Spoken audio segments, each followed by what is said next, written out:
sois, Seigneur, le premier, que tu sois celui-là qui est l'alpha, oui, celui qui initiera ces moments, celui qui conduira ces moments et qui nous amènera au bout. Père, définis un cadre, Seigneur, définis un périmètre, Seigneur, définis un champ pour nous, Papa, pendant ces moments. Nous voulons, Papa, que tu te révèles à nous, Père, au travers de tes écritures, au travers de ta parole. Un culte, Seigneur, Père, d'enseignement, un culte d'études bibliques, Seigneur, Père. Nous voulons comprendre au-delà des lettres. Nous voulons comprendre, Seigneur, au-delà des mots qui sont écrits. Nous voulons connaître, Seigneur, Père, ta volonté. Nous voulons connaître, Seigneur, ta vérité, Seigneur Jésus. Viens et révèle-toi pendant ces instants. Que le Saint-Esprit soit mis en avant. Oh oui, que le Saint-Esprit soit mis en avant pendant ces moments. Qu'il vienne nous montrer encore ce que tu désires, Alpha Oméga, que nous puissions savoir. Ce que tu veux, Seigneur, Alpha Oméga, nous révéler afin que nous puissions ajuster nos trajectoires respectives. Je veux une parole pour ma vie. Je veux une parole pour mes proches, Seigneur Père. Je veux être un canal, un vecteur, Papa, un dépôt premièrement, Seigneur, un vase dans lequel tu déposes, Père, quelque chose de précieux et que je puisse également retourner Alpha Oméga, Papa, cela autour de moi, répandre, Seigneur Père, ta bonne nouvelle partout comme tu nous le recommandes, Seigneur. Merci, Seigneur, Papa. Mon rendez-vous avec l'élu et mon cœur, il s'appelle Jésus.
Ce soir, comme certains jeudis soirs, nous avons commencé à cultiver cette tradition dans cette famille Jésus-Christ le soleil de la vie.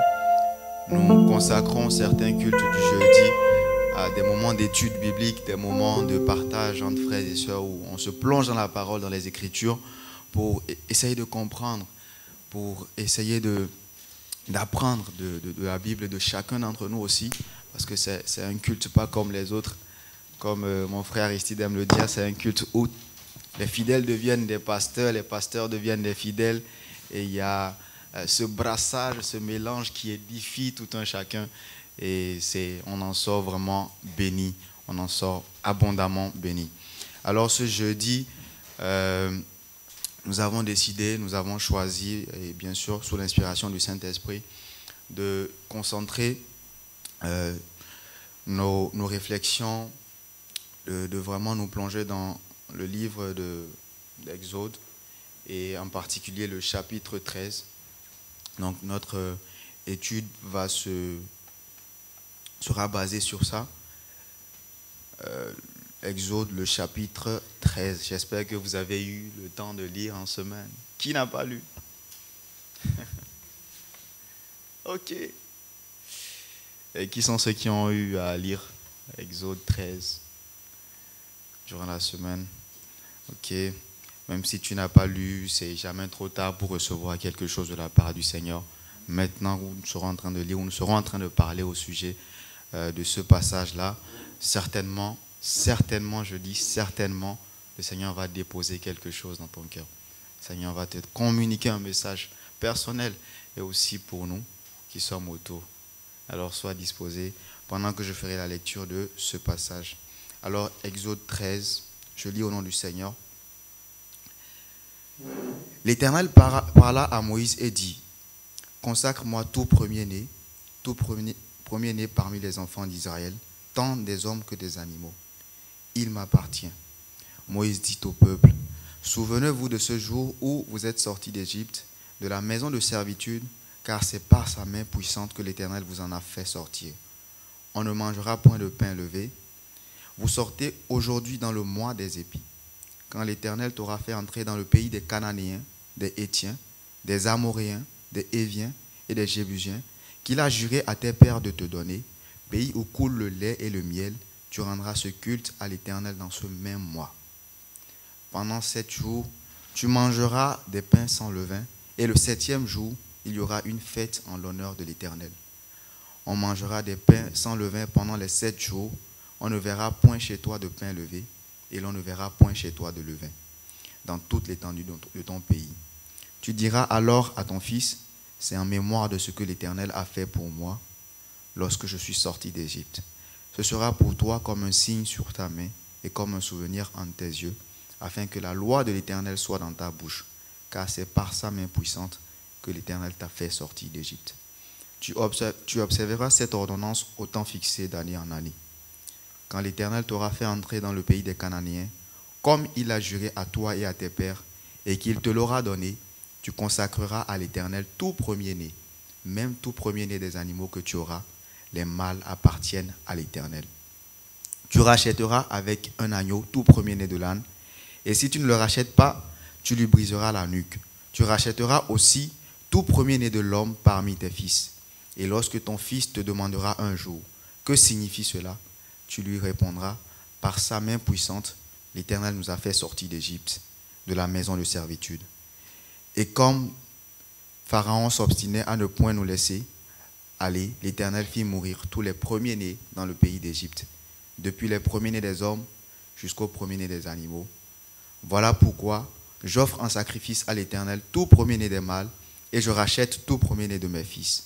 Ce sera comme un signe sur ta main et comme des frontaux entre tes yeux, car c'est par sa main puissante que l'Éternel nous a fait sortir d'Égypte. Lorsque Pharaon laissa aller le peuple, Dieu ne le conduisit point par le chemin du pays des Philistins, quoique le plus proche, car Dieu dit, le peuple pourrait se repentir en voyant la guerre et retourner en Égypte. Mais Dieu fit faire au peuple un détour par le chemin du désert vers la mer Rouge. Les enfants d'Israël montèrent en armes hors du pays d'Égypte. Moïse prit avec lui les os de Joseph, car Joseph avait fait jurer les fils d'Israël en disant, Dieu vous visitera et vous ferez remonter avec vous mes os loin d'ici. Il partit de Sukkot et il campait à Étam, à l'extrémité du désert. L'Éternel allait devant eux, le jour dans une colonne de nuée pour les guider dans leur chemin, et la nuit dans une colonne de feu pour les éclairer, afin qu'ils marchassent jour et nuit. La colonne de nuée ne se retirait point devant le peuple pendant le jour, ni la colonne de feu pendant la nuit. Amen. Amen, amen. Voilà. Donc, voilà une lecture de Exode 13, le chapitre sur lequel sera basé notre culte de ce soir, notre étude biblique collective. Et Exode 13 en particulier, c'est un chapitre, déjà comment ça m'a été inspiré, c'est quelqu'un qui depuis, ça remonte à novembre ou même avant, qui m'avait parlé de Exode 13. On devait méditer ensemble, on avait un programme de méditation collective à deux. Et la personne m'avait partagé le verset, mais je ne le lisais jamais. Je ne le faisais pas. Et chaque fois qu'on devait se revoir pour en parler, moi je zappais en fait. Je ne considérais pas, je me disais, Exode 13, ça parle de quoi d'ailleurs? Et c'est comme ça, en décembre, je crois, juste avant de voyager, j'avais pris le temps de lire, de méditer, de comprendre des choses dedans. Et j'avais trouvé le passage très intéressant, surtout vers la fin, quand on parle de comment Dieu conduisait le peuple d'Israël et au travers du désert, en fait, comment est-ce qu'il les guidait avec la colonne de nuée et la colonne de feu la nuit. C'était une partie qui m'a beaucoup intéressé. Et après, il y a eu cette série d'enseignements qu'on a eu sur l'alliance. Et quand j'ai relu ce passage, je voyais là encore notre Dieu, je voyais le Seigneur qui tissait, qui continuait à renouveler, à réitérer son alliance avec le peuple d'Israël au travers de ce qu'il leur demandait de faire, au travers de la Pâque notamment. Ce passage parle beaucoup de la Pâque, de ce que le peuple d'Israël devait respecter pendant ces temps-là. C'est 7 jours où il devait se consacrer. Et le signe de ça, c'était les pains sans levain. Les pains sans levain, on verra tout le passage dès le début, on nous parle de ça, pains sans levain. Et ça a attiré mon attention et ça m'a amené à faire beaucoup de réflexions sur l'alliance qu'on a avec Dieu et surtout sur le fait que Dieu, lui, il est tout le temps fidèle dans son alliance avec nous, mais nous, il nous arrive justement de dérailler, de nous éloigner de ce qu'il a, de notre part du contrat, on va dire. Parce qu'une alliance, comme on nous l'a apprise, c'est entre deux parties et chacune des parties a quand même certaines responsabilités, certaines obligations en fonction de cette alliance-là. Et Dieu a toujours, tout le temps, respecté sa part du contrat. Mais nous, qu'est-ce que nous faisons? Il nous arrive La Bible nous dit justement, dans 2 Timothée, que si nous sommes infidèles, lui, il demeure fidèle. Si on le renie, il va nous renier. Mais si nous sommes infidèles, lorsque nous devenons infidèles, lui, il demeure fidèle continuellement. Et je me suis posé cette question, mais si c'est ça, ça veut dire que depuis que je suis né, toutes les fois où j'ai été infidèle, et que Dieu est resté fidèle, c'est que je lui dois énormément. Je lui dois beaucoup. Parce que quand moi, je suis en train de faire mes propres choix, je suis en train de marcher comme je veux, mais que lui, il continue à me bénir, il continue à réaliser ses plans, ses projets dans ma vie, que je lui dois énormément en fait. Je ne suis pas en train de respecter, mais lui, il respecte. Lui, il est tout le temps là, droit, parce qu'il ne peut pas se renier lui-même. Et ça m'a amené à beaucoup réfléchir sur ma vie et à me dire que continuellement, je dois rattraper en fait cette dette-là que j'ai vis-à-vis du Seigneur. Je dois continuellement tenter de rendre la fidélité par la fidélité. Et le passage de Exode 13 m'a rappelé beaucoup de choses. Et quand on lit, on voit, quand ça parle de la Pâque, on dit de ne pas avoir de pain sans levain, mais surtout de ne même pas avoir de levain dans toute la maison, dans tout le pays et tout. Et ça, c'était quelque chose qui m'a vraiment touché. Ne pas prendre de pain sans levain, d'accord, mais en plus, on ne veut pas de levain dans tout le pays. Et le levain, comme on sait, ça signifie, c'est une symbolisation du péché, de ce qui vient corrompre, de ce qui vient entacher la pureté de quelque chose. Et le pain sans levain, ça signifie justement de se priver, de corrompre ce qui est saint, de corrompre ce qui est bien. Et ne pas avoir de pain sans levain, et même de levain, c'est carrément ne pas avoir un mixte entre le péché, le bien et le mal, mais totalement éradiquer tout ce qui est mal, totalement éradiquer tout ce qui est péché en fait au milieu du peuple. Donc pour faire une réflexion globale sur le passage, ça parle au début de ça et ensuite les dernières parties qui sont très intéressantes aussi, bourrées de beaucoup d'enseignements. Et pour ne pas garder la parole, donc je vais passer la parole à demander déjà, premièrement, qui sont ceux qui ont des questions sur le passage, des questions, des interrogations. Est-ce qu'il y a des choses qu'on n'aurait pas compris, des choses ça peut être des questions de compréhension même du français qui est parlé, ou des questions encore plus profondes qui vont sur les révélations du texte. Donc,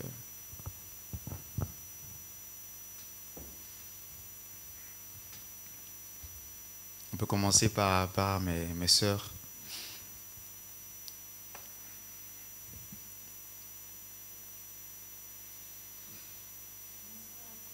Bonsoir.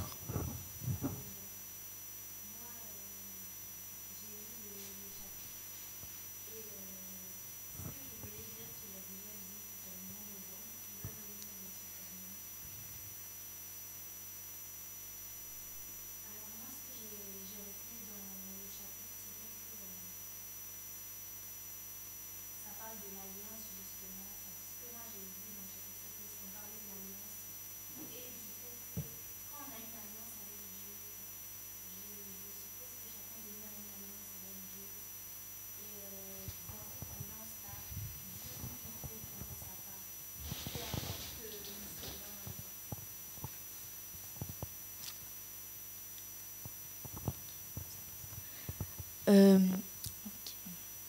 du coup, Dieu, lui, il fait toujours sa part de cette alliance-là. Il honore toujours ce qu'il doit faire et ce qu'il dit qu'il va faire pour nous. Maintenant, ce chapitre-là, moi, il m'a rappelé que, étant donné que Dieu, lui, il ne faillit jamais, qu'il honore sa part du contrat, dans l'alliance qu'il a avec moi, qu'on a tous les deux plutôt, il faudrait que nous puissions honorer notre part aussi dans cette alliance-là. Et il faut qu'on puisse se rendre compte que, ce qu'il a été dit, c'est qu'il fallait qu'il n'y ait aucun levain, aucun pain à levain dans tout le pays. Je me suis dit, mais comment ils vont arriver à contrôler que dans aucune maison du pays, il n'y a pas de pain de levain et tout. Il n'y a pas de levain non plus. Et je me suis dit, il ne faut pas voir l'image comme elle est, mais essayer de voir le sens un peu caché derrière. Et c'est là que je me suis rendu compte que parfois, la part que nous avons à faire dans cette alliance-là peut sembler difficile. Ça nous nécessite vraiment beaucoup de sacrifices. Mais il faut qu'on se mette plus, qu'on y mette plus de nous-mêmes pour essayer d'honorer notre part de l'alliance qu'on a avec Dieu. Du coup, c'est tout ce que j'avais à dire. Ok, d'accord. Merci, mon frère. Merci. Donc, il faut qu'on y mette un peu plus de nous-mêmes pour pouvoir honorer cette part d'alliance qu'on a avec le Seigneur. Et vraiment, on a beaucoup à faire. Et souvent, on voit des personnes, ce que je disais tantôt, on voit des gens, on se dit, mais lui, il vit dans le péché. Enfin, on peut en griffe, même si on ne connaît pas la vie de tout le monde. Tu vois une personne qui, en tout cas, est tout sauf sainte. Et puis, tu vois quand même que tout marche, tout lui marche. Tout ce qu'elle fait, ça avance, ça ne cesse d'avancer. Et tu te poses la question, mais attends, pourquoi malgré qu'il est en griffe dans le péché et tout, ça marche dans sa vie, tout va bien et tout. Et ce que j'ai fini par comprendre, c'est qu'il accumule des dettes. Ce que je viens de dire, Dieu continue à être fidèle envers cette personne-là. Même dans le monde, même si tu es païen, si ce que Dieu prévoit dans ta vie, c'est que tu sois une personne prospère, que tu sois une personne riche financièrement, tu le seras même étant dans le monde. Et cette richesse-là, si tu te convertis, va forcément te suivre. Et donc la bénédiction de Dieu dans nos vies ou la fidélité de Dieu dans nos vies, c'est pas ça qui prouve en fait que nous en retour nous sommes fidèles. C'est pas parce que tout va bien dans ma vie que ça veut dire que moi je suis comme il faut. En réalité, il y a beaucoup de personnes, tout va bien. Quand tu regardes, tu te rends compte qu'il n'y a pas de problème, il n'y a aucune difficulté, tu ne traverses aucune situation, mais en vrai, tu es totalement dans le faux. Tu es totalement en train de te gourer, de partir ailleurs. Et on doit s'asseoir et s'examiner, se demander, est-ce que je suis vraiment dans la foi? Est-ce que je suis vraiment en train de marcher comme il faut? Est-ce que je vis une vie qui est agréable aux yeux de Dieu? Et c'est tellement de questions qu'on doit se poser tous les jours. Je vais passer la parole à ma seconde sœur. Merci, bonsoir à tous. Du coup, moi, ce que j'avais compris à peu près dans ce chapitre, c'est qu'on voit bien l'importance que Dieu donne au premier-né. On voit bien que le Seigneur, en fait, il réclame ce qui lui appartient. Il demande la consécration de tous les premiers-nés et tout ça. Et le passage que moi j'aime trop dans ce chapitre, c'est le dernier, c'est 21-22, où c'est marqué « L'Éternel allait devant eux le jour dans une colonne de nuée pour les guider sur leur chemin, et la nuit dans une colonne de feu pour les éclairer, afin qu'ils puissent marcher jour et nuit. La colonne de nuée ne se retira pas devant le peuple pendant le jour, ni la colonne de feu pendant la nuit. » Là, on peut bien voir que le Seigneur, en fait, quelle que soit la situation, il est toujours avec nous. Il fait en sorte que le matin, il nous protège d'une certaine manière et le soir d'une autre manière. Il fait en sorte qu'on puisse toujours arriver en fait à destination. Et du coup, moi je trouve que c'est quelque chose d'exceptionnel. C'est waouh quoi. Je sais pas comment l'expliquer, mais c'était le verset qui m'avait touchée en fait. parce qu'en fait, il est toujours avec nous et il s'adapte en fait en fonction des situations que l'on rencontre pour veiller sur nous.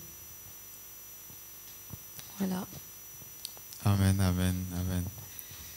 Ce passage, vraiment, cette partie où on dit que Dieu conduit le peuple la journée avec une colonne de nuée, la nuit avec une colonne de feu. Je ne sais pas pourquoi, mais je ressens toujours qu'il y a une grande révélation là, mais que je n'arrive pas à totalement tirer. C'est un point sur lequel il faut longtemps réfléchir. Pourquoi, le jour comme la nuit, il ne pouvait pas les conduire avec le feu? On voit le feu le jour, on voit le feu la nuit. Pourquoi il ne pouvait pas les conduire avec la même chose le jour comme la nuit? Mais pour nous montrer, en fait, pour moi, ce que j'ai compris, c'est que on apprend aux chrétiens à connaître les temps et les saisons, à comprendre dans quelle situation ils sont. À savoir, aujourd'hui, je suis dans le jour, demain, maintenant, je suis dans la nuit, ou je suis en hiver, je suis en été, Parce que les temps et les saisons dans la vie d'un chrétien, dans la vie d'un enfant de Dieu, ce n'est pas comme ce qu'on connaît là, mais il faut apprendre à lire. Mais en plus de connaître le temps dans lequel tu es, il faut connaître la colonne ou la nuée que tu dois suivre, en fait, la colonne que tu dois suivre. Est-ce que je dois suivre une colonne de feu ou je dois suivre une colonne de nuée? Parce qu'il y a beaucoup de chrétiens qui se retrouvent dans des phases, dans des périodes de leur vie, et ils ne savent pas sur quoi se focaliser. Mais Dieu, pour chaque saison, pour chaque moment, comme il a indiqué pour le peuple, il y a quelque chose, il y a une boussole, quelque chose qui te conduit. Le jour, c'était la colonne de nuée. La nuit, tu ne peux pas être en train de chercher la colonne de nuée. Et la journée, tu ne peux pas être en train de chercher la colonne de feu. Donc tu dois connaître, je suis à quel temps en ces moments, mais surtout, pour ce temps-là, de quelle manière le Seigneur veut me conduire, de quelle manière le Seigneur veut me guider. C'est très très important pour le chrétien. Il y a des périodes de ta vie où tu verras que tu es plus boosté, tu es plus appelé à prier. Peut-être que c'est ta colonne dans cette saison. Peut-être que c'est ce qui te conduit, c'est ce qui te permet d'entendre, de savoir là où Dieu veut t'emmener, c'est la prière. Mais il y a un temps qui viendra où ça ne sera pas que la prière, mais ça sera maintenant de plonger dans les Écritures et lire la parole de Dieu. C'est ça qui va peut-être te conduire pendant cette période-là. Et demain, il faut beaucoup jeûner. En fonction de la période où tu te trouves, tu dois te dire, je dois chercher à trouver quelque chose sur lequel me repérer et me conduire par ça, parce que Dieu veut me conduire par cela. Ce n'est pas parce que le feu peut conduire la journée que forcément il va ramener Dieu va te conduire avec le feu la journée. Il n'a pas fait ça. Il a choisi le feu pour la nuit. Il a décidé de le conduire avec la colonne de nuée pour la journée. Même si déjà il y a des significations derrière la nuit. Pourquoi le jour? Il y a des significations. La nuit c'est le feu. Il y a une signification aussi. Mais en tant que chrétien, toi tu dois comprendre que à chaque saison est rattachée aussi une boussole. À chaque saison est rattachée une colonne. Et quelle est ma colonne en ces moments? Je la repère et je la suis parce que je suis à telle saison. Donc c'est ce que j'ai eu à comprendre de cette partie-là. Nous allons continuer à prendre la vie des uns et des autres.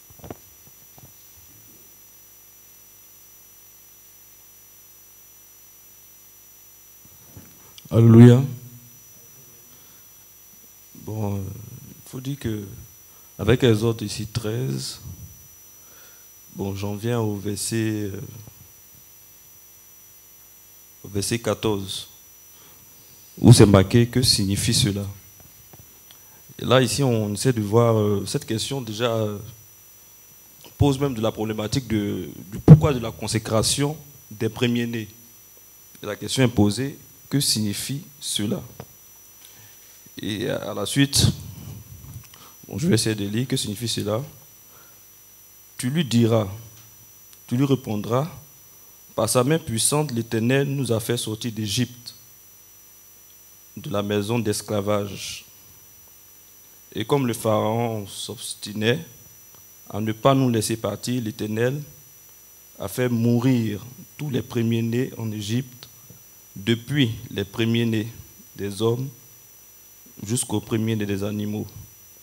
Voilà pourquoi j'offre en sacrifice à l'Éternel tout premier-né. Donc pourquoi Moïse ici offre en sacrifice tous les premiers-nés? C'est parce que l'Éternel a fait mourir, leur a fait sortir, disons, d'Égypte. Il a fait sortir d'Égypte, l'Égypte ici qui symbolise véritablement le monde. Donc pourquoi? Bon, je ramène cela par analogie au chrétien. C'est-à-dire que le chrétien, lorsqu'il sort véritablement du monde, il doit maintenant se consacrer véritablement. Il doit s'offrir véritablement à Dieu et marcher selon sa ligne, quoi. Marcher selon l'esprit. Pourquoi on se consacre véritablement? Parce qu'on sort de l'Égypte, qui est la symbolique même du monde. Donc la consécration ici, on sort véritablement parce que on veut marquer une sorte de reconnaissance, je pense à Dieu, qui nous a fait sortir du péché, qui nous a fait sortir de tout ce que comporte le monde. Voilà, bon, je pense que ce verset-là est quand même semblable au verset, un verset qu'on trouve aussi au niveau de Romains. Romains 12, on dit d'offrir son corps entièrement à Dieu, voilà, comme sacrifice vivant. Amen. Amen. Amen. Cette partie, vraiment, c'est revenu à plusieurs reprises. Consacre-moi tout premier-né parmi les enfants d'Israël, tant les hommes que les animaux. Et Dieu le dit vraiment, de lui consacrer tout premier-né. Et comme il a dit, voilà, nous sortons d'Égypte. Et les enfants d'Israël sortaient d'Égypte, ils sortaient du monde, comme nous on sort du monde. Et ils devaient consacrer tout premier-né à Dieu, à cause justement de ce que le Seigneur avait fait, la plaie dont il a frappé l'Égypte, où tous les premiers-nés étaient morts, sauf les premiers-nés des enfants d'Israël. Et en retour, Dieu dit, voilà, à cause de ce que j'ai fait, consacre-moi tout premier-né. Bon, à première vue, quand on regarde, c'est ça. Mais après, quand on réfléchit, et ce que j'ai compris de moi, ce passage, en fait, si on prend un homme et une femme qui voilà, mettent au monde un enfant, et c'est leur premier enfant, on va dire, Dieu dit, ce premier enfant-là, c'est pour moi. Vous devez me consacrer ce premier enfant que vous avez eu. Et ce que je comprends, c'est que Dieu veut nous montrer par là que le premier fruit qui vient d'un homme, la première chose qui vient d'un homme, ça doit être à Dieu. La première chose qui vient de moi, la première chose que j'enfante, ce que je mets en premier au monde, doit être de Dieu. La première œuvre que je mets en place, ça doit venir de Dieu. Et déjà même le but, la raison pour laquelle je viens au monde, moi, c'est pour Dieu, c'est pour faire sa volonté. Et c'était une manière de nous rappeler qu'il est le premier, qu'il est l'alpha. Il n'a pas dit n'importe quel enfant, non, il dit le premier de tout, que ce soit même des animaux. En tout cas, la première chose qui vient au monde, c'est pour moi. Et c'était un signe, en fait. Il a dit, les mâles, bien sûr, bon, je ne vais pas entrer dans ce débat. Maintenant, moi, ce que je comprends, c'est vraiment que tout ce qui doit venir de moi, en tout cas, la première pensée que je dois avoir quand je mets en place quelque chose, c'est pas... Je dois penser d'abord à Dieu. Quand j'ai un projet, quand j'ai une activité, quand je veux faire, premièrement à Dieu. Ça sort d'abord, c'est pour Dieu. Ensuite, ça peut être pour je ne sais pas quoi, mais d'abord pour Dieu. D'abord Dieu et ensuite le reste. Tout comme dans Matthieu 33, je crois, on dit, cherchez premièrement quoi? Le royaume des cieux.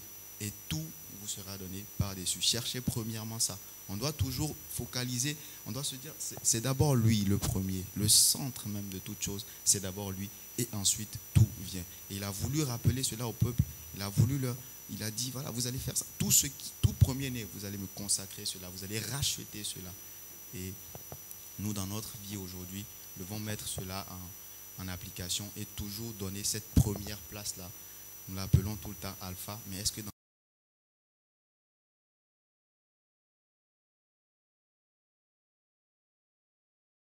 que certains font que notre premier salaire, c'est à nos parents qu'on doit donner en signe de reconnaissance parce que nos parents nous ont logés, nous ont nourris et hébergés depuis notre enfance.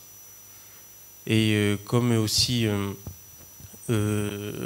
intervenant est en train de dire que, même c'est écrit dans la Bible, que le premier-né, on doit donner en sacrifice à Dieu.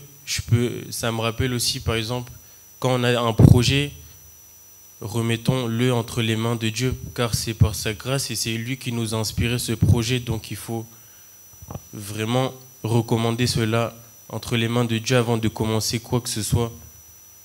Parce que quand on se lève le matin, il faut recommander sa journée parce qu'on ne sait pas ce qui peut arriver. Donc voilà ce que j'avais à dire. Amen, amen, amen. Quand on se lève le matin, il faut recommander sa journée. Toujours mettre Dieu en premier. Lui accorder la première place. Ça revient, ça revient. Et est-ce qu'on le fait vraiment? Faire un examen et se demander, mais est-ce que je te donne la première place? Parce que notre Dieu, c'est un Dieu jaloux. Si tu mets autre chose à la première place, c'est que tu es en train d'adorer, de faire un culte en fait, d'adorer cette chose. De faire un culte, de rendre un culte à cette chose-là. Et Dieu n'aime pas avoir de concurrence dans la vie d'un homme. Dieu n'aime pas avoir de rivalité dans la vie d'un homme. On ne peut pas servir Dieu et en même temps servir maman. Maman, c'est tout ce qui est moi et tout et tout. C'est l'égoïsme, c'est le fait de toujours considérer premièrement mes intérêts avant de considérer ceux du royaume. On va passer la parole à notre frère Aristide. Amen. Soyez tous bénis. Je vous remercie tous pour ces passages et ce partage qui est très riche. Parce que Dieu parle au travers de la bouche de tout un chacun et on en apprend nécessairement davantage que seul. Pour la plupart, beaucoup de choses ont déjà été dites.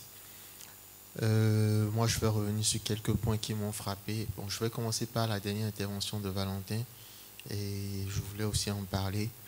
C'était le fait que ça revient souvent dans ce passage où c'est dit souvenez-vous, souvenez-vous. Quand les enfants vous demanderont pourquoi, souvenez-vous et dites. Comme tu l'as dit aussi, l'homme, il oublie facilement.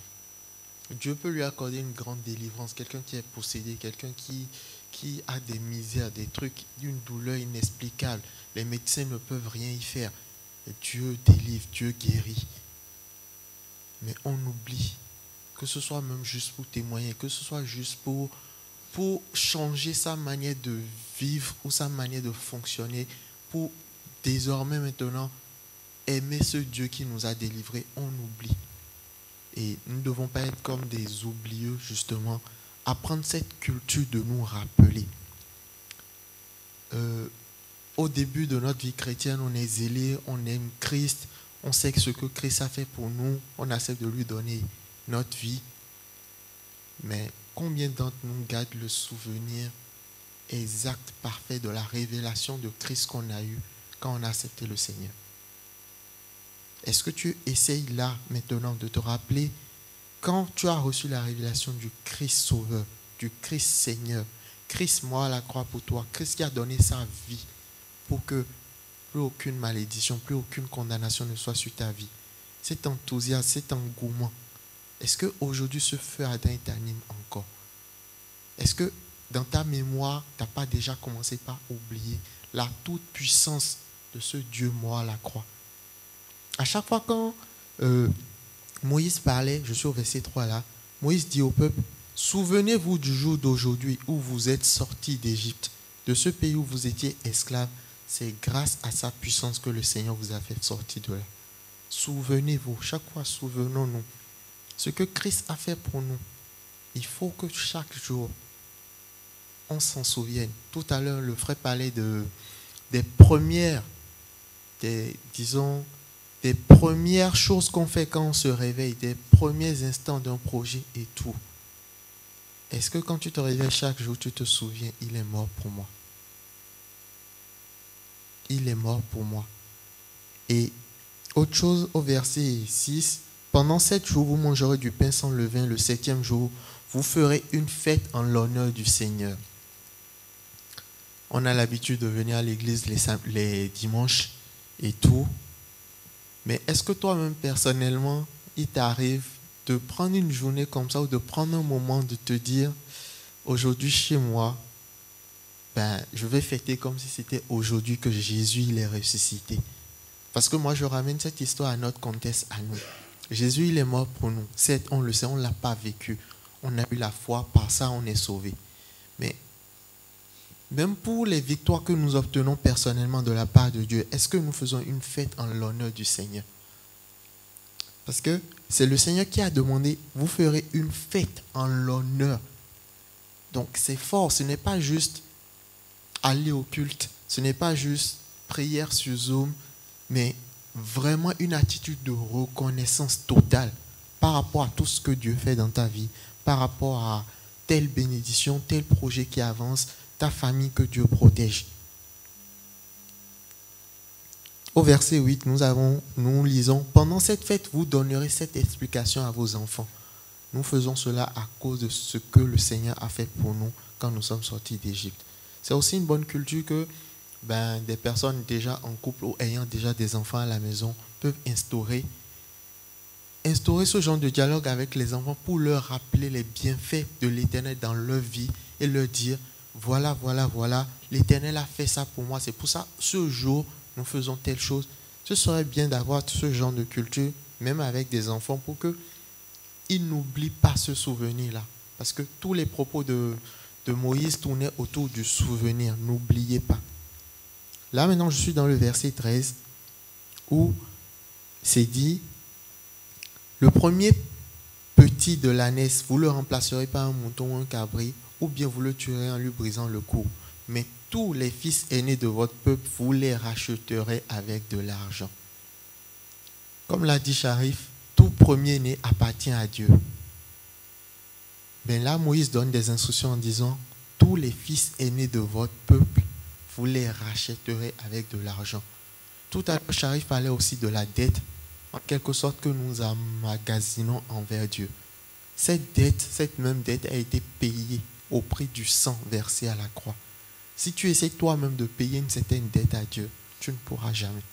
On ne pourra jamais, disons, payer une valeur quelconque pour l'amour de Dieu, pour le prix payé à la croix. Et c'est pour ça que dans ce passage, on dit, tout fils aîné de votre peuple, vous savez dans votre cœur qu'il est consacré à Dieu, il appartient à Dieu. Mais pour pouvoir le garder dans votre famille, genre pour qu'il, en quelque sorte, vous puissiez en bénéficier, vous le rachèterez avec de l'argent. C'est un peu comme un troc. C'est à Dieu, mais Dieu permet que cet enfant reste avec vous, même s'il est consacré à Dieu. Mais le troc que Dieu nous demande aujourd'hui, à notre temps, c'est notre cœur à nous. C'est notre cœur à nous parce que quand tu regardes en termes de dette, qu'est-ce que tu peux donner à Dieu qui est de la valeur autant que ce qu'il a fait? C'est notre cœur. Donc, comme il a dit, les premiers instants, les consacrer à Dieu, continuellement checker notre cœur et voir, est-ce qu'une personne n'est pas au-dessus de Dieu dans ma vie?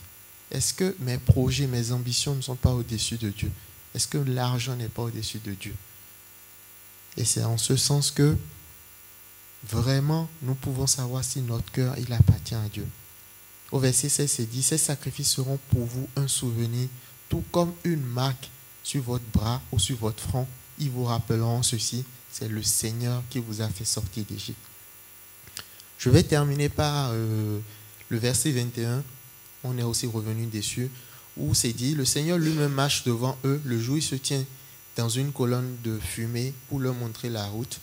La nuit se tient dans une colonne de feu. Plusieurs personnes sont déjà revenues sur ça. Moi, ce que j'ajoute ou ce que je constate, c'est un peuple qui est sorti d'Égypte, de l'esclavage. C'est un peuple qui est sorti même à la hâte. C'est un peuple qui, il y a eu la mer, un obstacle et tout. Ils ont dû traverser. Mais remarquez que ce peuple marchait nuit et jour. On pourrait dire, mais est-ce qu'ils n'étaient pas fatigués? Ils ne s'arrêtaient pas. Donc, le Seigneur qui les a délivrés par sa toute puissance les remplissait aussi de force pour les conduire où le Seigneur les conduit. Donc, cela doit être un encouragement pour nous pour savoir que le Seigneur qui nous a délivrés de l'Égypte, de chacun à son Égypte, le Seigneur qui nous a pris des ténèbres, le Seigneur qui nous a pris, même si nous traversons l'ombre de la vallée de la mort, sa force nous revêt. Ce peuple marchait nuit et jour et avec des signes distinctifs. Et comme il a dit, apprenons à reconnaître les saisons dans lesquelles nous sommes parce que Dieu opère différemment. Il ne faut pas toujours chercher dans la Bible, quelque part on dit je l'ai cherché dans le feu, je l'ai cherché dans un tourbillon, je l'ai cherché. Mais Dieu n'y était pas, il était dans le murmure d'eau. Donc parfois, dans les saisons que nous traversons, Dieu peut utiliser un murmure doux, Dieu peut utiliser la prière, Dieu peut utiliser le jeûne, Dieu peut utiliser les instants que nous sommes en train de passer là pour justement te conduire. Ça peut être ta nuée, ça peut être ta colonne. Que Dieu vous bénisse abondamment. Amen, amen. Et merci aussi pour ce partage. Énormément de choses qui ont été dites et je reviens encore sur ce dont il a parlé, le souvenir continuel. On doit se rappeler parce que l'homme oublie vraiment. On oublie tellement tout ce que Dieu fait pour nous. Et comme le frère a eu à le dire, nous devons nous rappeler de cela et vraiment célébrer ce que le Seigneur ne cesse de faire. Lui dire merci pour le prix qu'il a déjà payé pour nous. Merci pour ce qu'il nous accorde, l'espérance qu'il nous donne. C'est cette œuvre-là qu'il est en train de réaliser dans nos vies. Et on oublie facilement. Et c'est parce que nous oublions que Dieu continuellement rappelle sa parole, les mêmes choses. On va encore lire un peu plus loin. Dieu rappelle cela au peuple. Dieu leur redit ces choses-là.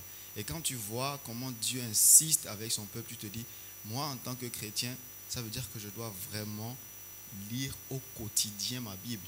Je dois me plonger dans les Écritures continuellement parce que si je m'éloigne de ça, de la parole de Dieu, déjà que je suis de nature quelqu'un qui oublie, ça veut dire que je n'aurai pas quelque chose qui me rappelle, quelque chose qui me remémore encore la parole de Dieu, les voies de Dieu pour ma vie. Et donc nous avons besoin de tout le temps. Parfois on est là, on se dit, ah ça j'ai déjà entendu, ah cette prédication j'ai déjà écouté, ah ça j'ai. Et en fait on a besoin qu'on nous rappelle ça tout le temps. On a besoin de cela.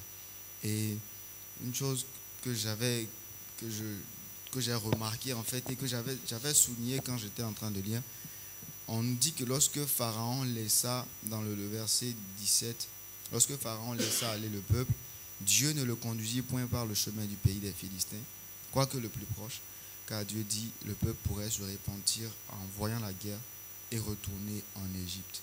Mais Dieu fit faire au peuple un détour par les chemins du désert vers la mer Rouge. Et c'est un passage, en fait, quand on le lit, on dit, mais ok, le Seigneur avait tout planifié. Il dit, ouais, ils vont passer par là, là, là, et puis ils vont arriver. S'ils passent par là, c'est pas bien. Mais en fait, de toute façon, qu'ils soient passés par le pays des Philistins ou qu'ils soient passés par le chemin, le contour, le détour qui les a fait prendre, ils ont quand même fait la guerre. Ils ont quand même aussi voulu retourner en Égypte. Malgré ça, malgré les plans de Dieu, malgré qu'il a dit, je ne vais pas les faire passer par là, je vais les faire passer par ce chemin-ci, tout ce qu'ils redoutaient en leur faisant prendre un autre chemin, bah, c'est venu quand même. Il y a eu la guerre et il y a eu encore le désir des enfants de retourner. À un moment, ils se sont arrêtés, ils ont dit, mais il n'y avait pas assez de tombeaux en Égypte pour que tu viennes nous faire mourir dans le désert. Ils ont voulu retourner quand même. Pour dire quoi en fait, c'est pas parce que Dieu a un plan pour nous dans nos vies, c'est pas parce que Dieu a ficelé quelque chose qu'il n'y aura pas de combat. Il y aura des combats. Forcément, ça sera difficile. Forcément, à un moment, tu vas te dire, mais attends, est-ce que c'est le Dieu dont on me parle, on me dit tant qu'il m'aime, est-ce qu'il est là? Est-ce qu'il est présent? Il est là. Il a choisi ce chemin parce que le chemin des Philistins, croyez-moi, si Dieu lui-même a examiné la vie, il a dit, non, par là, ils vont retourner. C'est que s'ils étaient passés vraiment par là, s'ils étaient passés par le chemin du pays des Philistins, ils allaient retourner. Ils allaient forcément rebrousser le chemin. Dieu, c'est un Dieu qui voit aussi, et comme la Bible le dit, il ne va pas nous faire passer par des épreuves qui sont au-delà de nos forces. Il a vu son peuple, il a vu le chemin, il a dit, s'ils passent par là, c'est clair qu'ils vont retourner. Mais s'ils passent par ici, ça va aller. Mais est-ce que parce qu'ils sont passés par le détour, il n'y a pas eu des combats? Il y a quand même eu des combats. Il y a quand même eu des combats. Et ils ont même eu le désir de retourner. Donc nous, on doit se dire en tant qu'enfants de Dieu, nous sommes en train de suivre une marche où on croit, moi je le crois fermement, que Dieu a un plan tout le temps, tous les jours, je me lève, partout où je vais, quoi qu'il arrive. Ça peut être des situations que moi je juge, je peux dire que c'est un malheur qui tombe sur moi, ma vie ne va pas comme je veux, mais je crois que Dieu permet que je puisse sortir de cela et que j'aille à la destination finale que lui-même il avait prévue. S'il me laisse passer par là, c'est qu'il croit que je peux sortir, c'est qu'il croit que je peux avancer et que je vais forcément arriver à destination. Nous allons passer la parole au pasteur qui nous apporte aussi sa part de vérité sur ce passage. Bonsoir. Je bénis Dieu pour la présence de tout un chacun de nous. Et chacun parlait selon ce qu'il a reçu de sa méditation. C'est un chapitre important. Ici, nous voyons ce qui se passe par rapport à l'alliance que le peuple avait avec Dieu. Dieu avait promis et juré à Abraham de donner une terre à sa descendance. Mais il lui avait dit que ta descendance serait esclave, sera esclave dans une nation que moi-même je jugerai. Donc Dieu l'a fait. Et Dieu est revenu vers ce peuple-là par rapport à ce qu'il avait dit. Il leur a accordé la délivrance. Et ils sont sortis. Pendant que Dieu les a menés vers la terre promise, premièrement, Dieu va leur demander l'observation de la Pâque. En plus, Dieu va leur demander de lui donner le premier-né de tout ce qui viendrait dans leur vie en premier, que cela soit consacré à Dieu. Qu'est-ce que Dieu voulait leur dire? Dieu voulait leur dire, comme il nous dit aujourd'hui, comme le frère l'avait dit, tout ce qu'on fait ou tout ce qu'on peut, on doit entreprendre, nous devons d'abord penser à Dieu. Là, on parle de la consécration. La consécration, c'est quoi? La consécration, c'est l'abandon de nos vies à Dieu. Quand je me consacre à Dieu, c'est-à-dire, je peux avoir mes opinions à moi, mais je tiens compte d'abord de ce que Dieu veut. Ici, on parle des premiers-nés. Mais tu vas voir que dans ta vie, quand Dieu t'a sorti, quand on parle de l'Égypte, on voit notre vie passée, la vie où nous étions dans la mort. Beaucoup de gens se disent, non, mais on était mort comment? Mais celui qui vit dans les péchés, il vit dans la mort. Quand Dieu parlait du pain, du levain, comme le frère nous a dit, il ne voulait pas qu'il y ait des mélanges, c'est-à-dire une vie d'un côté de péché, une vie soi-disant de sainteté. Dieu voulait que le peuple soit consacré à lui, s'abandonne à lui. Et il a tenu à cela pour que le peuple puisse observer ce qu'il leur a demandé de faire.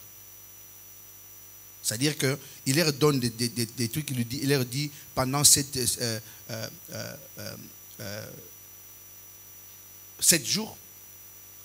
Pour Dieu, c'était une façon de dire, si vous abandonnez tout à moi, si vous vous abandonnez vous-même à moi, donc vous devez observer ce que moi je vous ai dit. Et par là, on attend notre obéissance à ces dieux-là. Quand tu nous parles, quand tu nous demandes de faire quelque chose, comment nous devons réagir?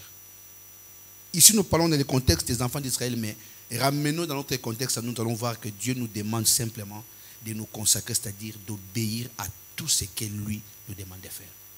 Ne pas avoir une vie de duplicité. C'est-à-dire, nous devons être de ceux qui sont pour Dieu et qui travaillent avec Dieu.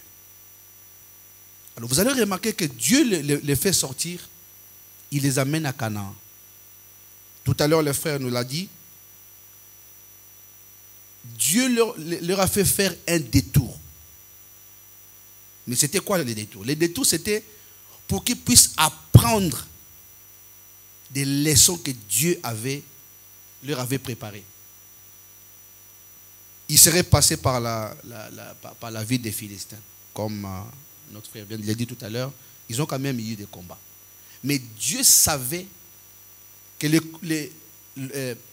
les combats qu'ils auraient eu chez les Philistins allaient peut-être faire en sorte que les autres puissent avoir peur et retourner dans le monde. Qu'est-ce que cela nous apporte comme leçon? Dieu ne nous expose jamais.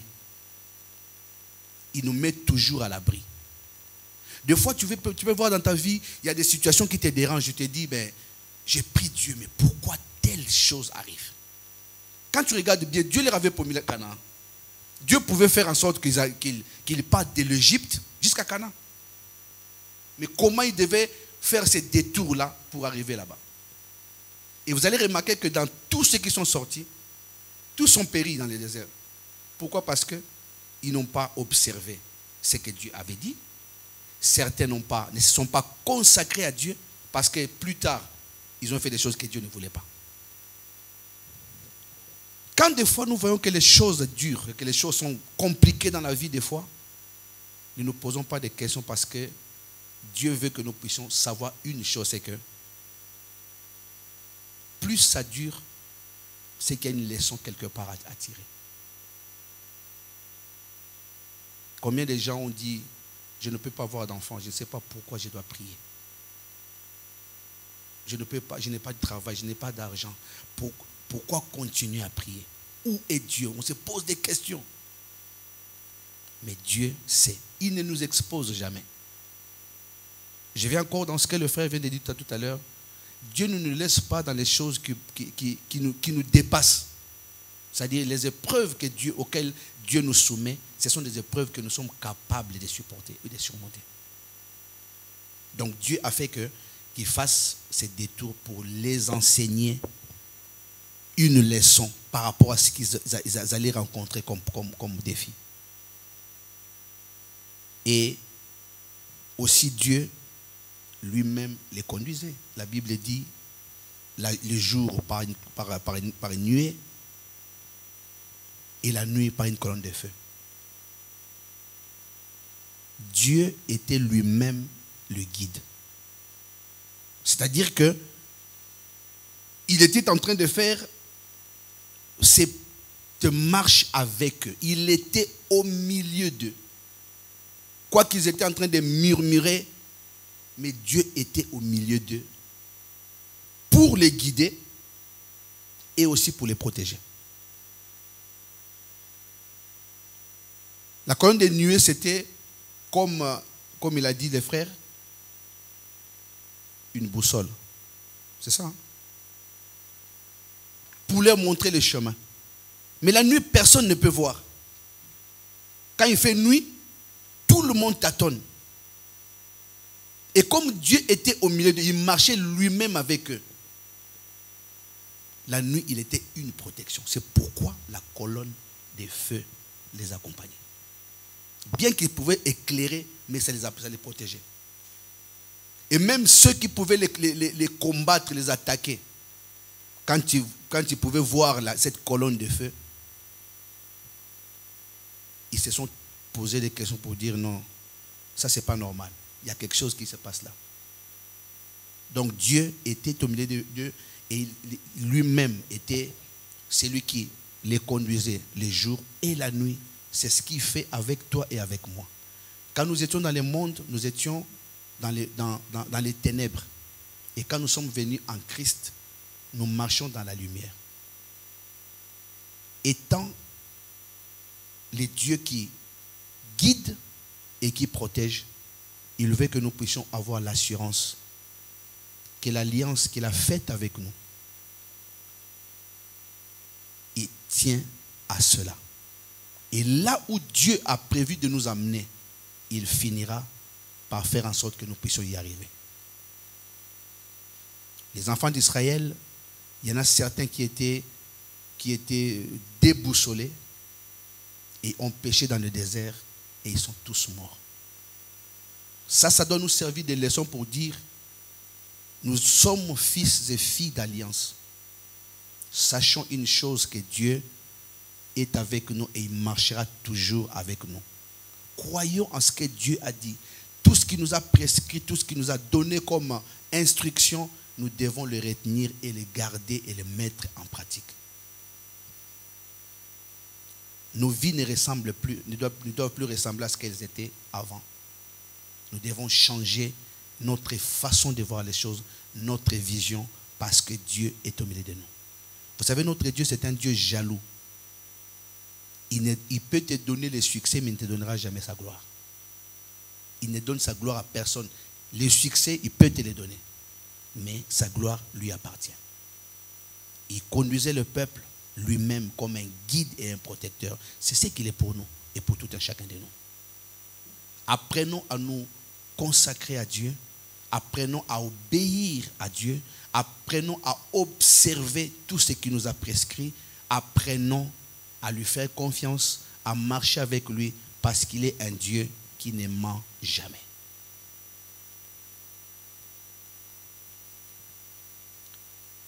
Comme on dit, nous avons pu donner ce que nous avions, ou ce que le Saint-Esprit nous a inspiré. Mais ce n'est pas tout ce qu'il y a dans ces chapitres.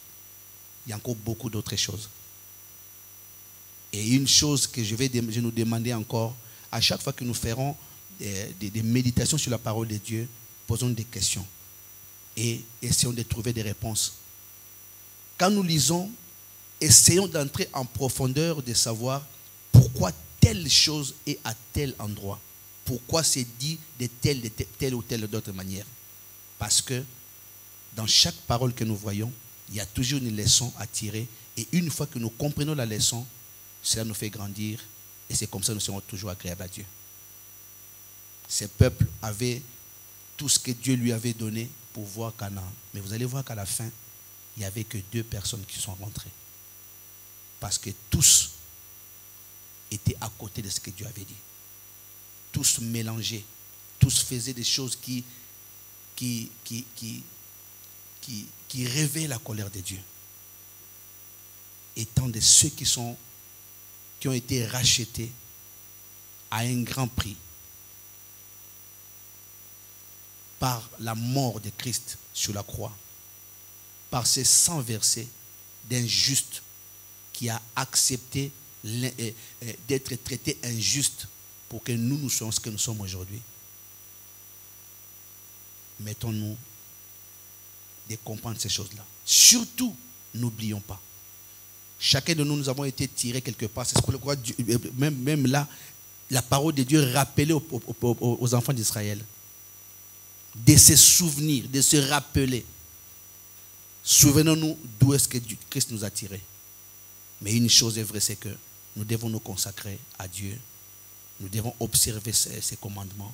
Nous devons l'obéir, lui obéir et savoir qu'il est celui qui marche avec nous. Il est toujours un guide et il est un protecteur. Que le Seigneur vous bénisse. Amen, amen, amen. Toujours un guide, toujours un protecteur. Rendons grâce au Seigneur pour ces paroles. Et juste rebondir sur chaque fois que nous aurons des moments, des temps de méditation, posons beaucoup de questions. Parfois, il faut poser même plus de questions que de... On n'a pas de réponse. On attend que Dieu se révèle à nous, que Dieu nous réponde. Posons beaucoup de questions. Beaucoup d'enseignements qui nous ont été laissés dans la parole de Dieu, venant directement de Jésus-Christ lui-même, viennent des questions que les gens lui ont posées. Ce sont des questions que les gens lui ont demandées. Et il a répondu. Et ça, aujourd'hui, nous sert beaucoup. Donc, posons beaucoup de questions, demandons-nous. Et il y a toujours des points d'interrogation que nous allons essayer d'élucider en retournant dans la lecture de cette parole-là, en le relisant encore, en reméditant continuellement. Amen. Nous allons nous tenir debout pour rendre grâce au Seigneur pour ces temps que nous avons passés ensemble, pour toute la révélation. Tu vas prier en fonction de ce que le Seigneur a mis dans ton cœur.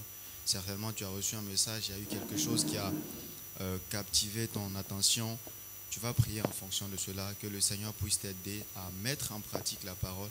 La Bible dit que celui qui écoute un message et qui ne marche pas selon cette parole-là est comme quelqu'un qui regarde son visage dans le miroir et qui oublie quelque temps plus tard à quoi il ressemble.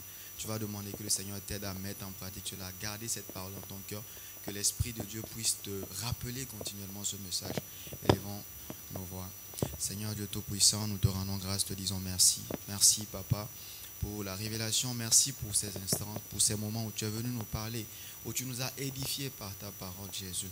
Merci Papa Yahweh de tout ce que tu nous as communiqué. Merci Adonai de nous avoir encore rappelé que tu es le premier, que tu es celui qui doit prendre la première place dans nos vies. Merci de nous rappeler que nous devons nous consacrer à toi, nous sanctifier, demander toujours à marcher selon tes voies, à marcher selon ce que tu nous recommandes. Aide-nous Seigneur Père dans ce sens. Merci aussi Alpha Oméga de nous avoir rappelé que tu nous conduis partout où nous allons, même dans le désert Père, tu as tracé un chemin. Même dans le désert, Seigneur, tu as conduit tout un peuple. Alors tu es toujours avec nous jour et nuit. Aide-nous, Père, à garder cette parole dans nos cœurs, à serrer cela, Père, dans nos cœurs et à pouvoir nous ajuster en fonction de cela, à marcher en fonction de cela. Merci pour ta parole, que tu puisses s'aimer encore dans nos cœurs comme ça, nous aider aussi à pouvoir tirer des fruits, tirer Alpha Oméga, Père, de ta parole, à retourner encore dans la méditation, à chercher ta vérité au nom de Jésus-Christ. Merci pour tout. Nous allons prier pour recommander notre tour entre les mains du Seigneur, recommander aussi la soirée et la suite des temps entre ses mains. Élevons nos voix. Seigneur Dieu Tout-Puissant, Papa, nous te disons merci encore pour ces moments. Dans le fond et dans la forme, s'il y a quelque chose, Père, qui ne sont pas allés, Seigneur, dans le sens que tu aurais prévu, te demandons de faire miséricorde. Nous prions, Seigneur, afin que tu puisses nous accompagner, que tu puisses nous conduire, que tu guides chaque cœur, Père. Nous te prions pour tous ceux qui nous suivront, Papa, en différé, que tu puisses également les bénir autant que tu nous as bénis. Ce que tu as déposé en nous, Seigneur, Père, tu puisses également déposer cela en eux. Nous te recommandons la suite, Père, Papa Yahweh, de cette soirée. Nous te remettons, Seigneur, notre culte à venir du dimanche, la répétition de la chorale, Seigneur. Nous remettons tout un chacun entre tes mains. Partout où nous trouvons, Seigneur, que tu nous accompagnes, que tu nous guides comme tu le fais. Nous te remettons notre nuit entre tes mains également. Que tu puisses nous parler pendant notre sommeil, Père. Révèle-toi à nous quand nous serons couchés. Montre-nous des choses à venir, Père. Montre-nous, Seigneur, Alpha Oméga, des plans de l'ennemi que nous devons déjouer dans nos vies. Merci, Seigneur, Papa Yahweh, de nous couvrir, de nous garder. En ton nom, Dieu Tout-Puissant, nous avons prié. Et nous disons tous Amen. Amen.